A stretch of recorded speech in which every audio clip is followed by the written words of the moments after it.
Hey Wanderers, napundi nga yung isang ilaw ko dito sa kwarto kaya ito napa-order ako ng pampalit na bombilya. So nakita ko nga lang to sa pag-scroll ko yung LED RGB bulb na nagpapalit-palit yung kulay tapos may kasama na ring remote control. At naku nga, muntik pang mahulog! Naku, buti na lang. Dahil naka-loft bed nga ang person ito ay abot na abot ko yung bombilya na papalitan ko.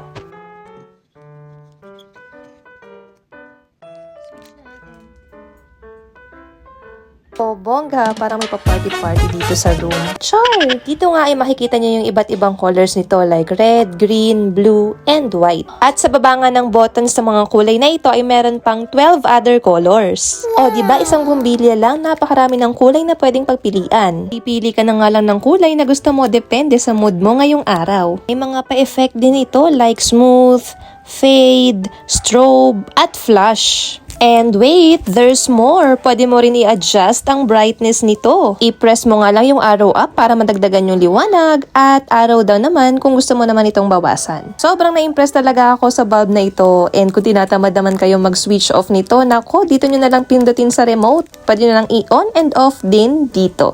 And if you want this, iwan ko na lang dyan yung link.